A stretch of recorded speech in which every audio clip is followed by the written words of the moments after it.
नमस्कार। किसी भी देश का संविधान मतलब कॉन्स्टिट्यूशन सिर्फ एक किताब नहीं होता, ये उस देश की आत्मा होती है।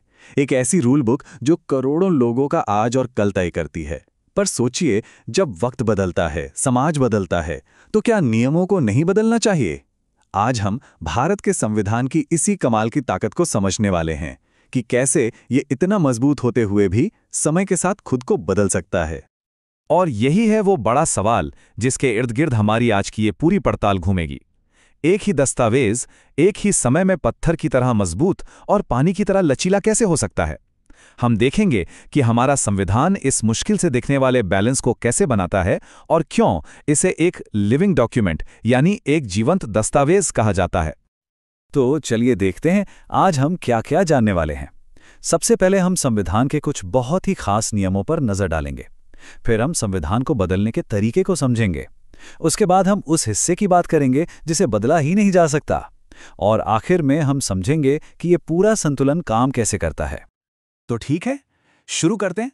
देखिए, संविधान में कुछ ऐसे नियम हैं जो किसी एक इंसान या पार्टी के लिए नहीं है। ये नियम तो पूरी मशीनरी, पूरे सिस्टम को बचाने के लिए बनाए गए हैं। आप इन्हें इस सिस्टम का इनबिल्ट सेफ्टी गार्ड समझ सकते हैं। जैसे कि आर्टिकल 361। अब ये क्या करता है? ये देश के सबसे ऊंचे पदों यानी प्रेसिडेंट और गवर्नर्स को एक तरह की लीगल इम्यूनिटी, एक सुरक्षा देता है। इसका मकसद ये है कि वो बिना किसी डर के, बिना किसी दबाव के देश के लिए फैसले ले सकें। हाँ, इसका ये मतलब बिल्कुल नहीं कि वो कानून से ऊपर हैं। ये सिर्फ उनके पद की गरिमा और कामकाज की आज़ादी को बनाए रखने के लिए है। और पता है, एक दिलचस्प बात क्या है? ऐसी ही एक सुरक्षा हमारे लोकतंत्र के चौथे खंभे यानी मीडिया को भी दी गई है। आर्टिकल 361 ए के मुताबिक अगर कोई मीडिया हाउस पार्लियामेंट या विधानसभा की कार्यवाही की सच्ची रिपोर्टिंग करता है तो उस पर कोई कानूनी कार्रवाई नहीं हो सकती। ये पारदर्शिता और प्रेस की आज़ादी के लिए एक बहुत ज़रूरी कवच है। अब ये जो प्रोविजन है ना, ये काफ़ी पावरफुल है। ये सेंटर और स्टेट्स के बीच के पावर बैलेंस को दिखाता है। अगर कोई राज्य केंद्र सरकार के संवैधानिक निर्देशों को मानने से लगातार मना करता है तो इसे कॉन्स्टिट्यूशन का फेलियर माना जा सकता है और उस राज्य में प्रेसिडेंट्स रूल यानी राष्ट्रपति शासन लगाया जा सकता है। चलिए अब जरा इतिहास में चलते हैं। जब भारत आज़ाद हुआ तो 500 से ज़्यादा रियासतें भारत का हिस्सा बनी। तब सरकार ने उन रियासतों के राजाओं से वादा किया कि उन्हें एक सालाना भत्ता, एक तरह की पेंशन दी जाएगी। इसी को प्रिवी पर्स कहा जाता था। और यहां पर देखिए हमारे संविधान की खूबसूरती।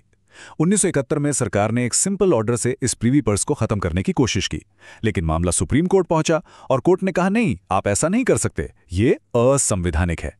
इसके बाद सरकार को बाकायदा संविधान में संशोधन करना पड़ा। 26वां संशोधन लाया गया और तब जाकर ये प्रीवी पर्स हमेशा के लिए खत्म हुआ। चलिए अब आते हैं हमारे दूसरे और सबसे अहम हिस्से पर। आखिर संविधान को बदलने का तरीका क्या है? ये पावर आती कहां से है? तो ये सारी पावर मिलती है आर्टिकल 368 से। यही वो आर्टिकल है जो हमारी संसद को संविधान के नियमों को बदलने का अधिकार देता है। तो क्या संविधान को बदलना बहुत आसान है या बहुत मुश्किल? जवाब है दोनों ही नहीं। असल में इसके 3 अलग-अलग तरीके हैं। कुछ छोटे मोटे बदलाव जैसे किसी नए राज्य को बनाना, ये सिंपल मेजॉरिटी से हो जाते हैं। लेकिन अगर फंडामेंटल राइट्स जैसे किसी बड़े हिस्से को बदलना हो तो चाहिए स्पेशल मेजॉरिटी यानी ज्यादातर सांसदों का सपोर्ट। और अगर बदलाव ऐसा हो जिसका असर राज्यों पर भी पड़े जैसे जीएसटी, तो फिर स्पेशल मेजॉरिटी के साथ साथ कम से कम आधे राज्यों की विधानसभाओं की हाँ भी जरूरी हो जाती है। इसका प्रोसेस भी बिल्कुल साफ है। एक बिल किसी भी हाउस में, लोकसभा या राज्यसभा में पेश किया जाता है। फिर उसे दोनों हाउस से जरूरी मेजॉरिटी के साथ पास होना होता है। अगर जरूरत हो तो आधे राज्यों से भी मंजूरी ली जाती है। और आखिर में जब ये बिल प्रेसिडेंट के पास जाता है तो उन्हें इस पर साइन करने ही पड़ते हैं। वो इसे रोक नहीं सकते। अब हम इस कहानी के सबसे दिलचस्प, सबसे ड्रामेटिक मोड़ पर आ गए हैं। एक तरफ थी हमारी संसद जिसके पास संविधान बदलने की जबरदस्त पावर थी, और दूसरी तरफ था सुप्रीम कोर्ट जिसका काम था संविधान की रक्षा करना। इन दोनों के बीच सालों तक एक जबरदस्त खींचतान चली। जरा इस टाइमलाइन को देखिए। 1951 में सुप्रीम कोर्ट ने कहा, ठीक है, पार्लियामेंट के पास हर चीज को बदलने की पावर है, यहां तक कि फंडामेंटल राइट्स भी। लेकिन फिर 1967 में गोलकनाथ केस में कोर्ट ने अपना ही फैसला पलट दिया और कहा, नहीं, पार्लियामेंट फंडामेंटल राइट्स को छू भी नहीं सकती। और यहीं से असली टकराव शुरू हुआ, जिसने 1973 के सबसे ऐतिहासिक फैसले की नींव रखी। इन दोनों फैसलों का फर्क समझना बहुत जरूरी है।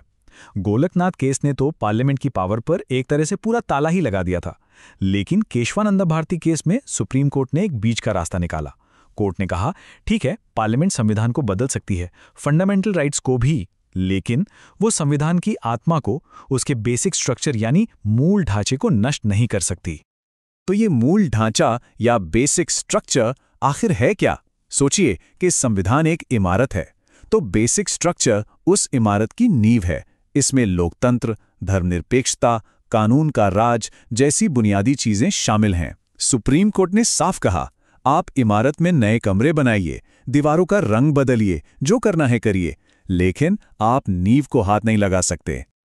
और फिर 1980 में मिनर्वा मिल्स केस ने इस बेसिक स्ट्रक्चर डॉक्ट्रिन पर पक्की मोहर लगा दी। कोर्ट ने एक कमाल की बात कही। उन्होंने कहा कि पार्लियामेंट की संविधान को बदलने की जो लिमिटेड पावर है, वो खुद बेसिक स्ट्रक्चर का हिस्सा है। मतलब पार्लियामेंट अपनी लिमिटेड पावर को अनलिमिटेड बनाने के लिए भी कोई बदलाव नहीं कर सकती। एक तरह से ये इस पावर पर एक फाइनल लॉक था। तो चलिए अब अपनी पूरी चर्चा को समेटते हैं। ये सब हमें क्या बताता है? ये बताता है कि भारतीय संविधान एक बहुत ही नाजुक संतुलन पर काम करता है। ये एक रस्सी पर चलने जैसा है। एक तरफ है संसद की शक्ति जो लोगों की इच्छा को दिखाती है, और दूसरी तरफ है संविधान की आत्मा जिसे हर हाल में बचाए रखना है। तो आज के इस पूरी बातचीत से 4 मोटी-मोटी बातें निकल कर आती हैं। पहली, संविधान के पास खुद को बचाने के लिए अपने खास नियम हैं। दूसरी, इसे बदलने का एक प्रोसेस है जो कभी आसान तो कभी मुश्किल है।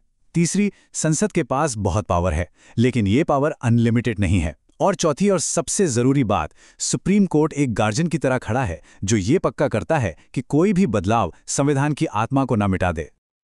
और ये सारी बातें हमें एक बहुत ही जरूरी सवाल पर लाकर छोड़ देती हैं।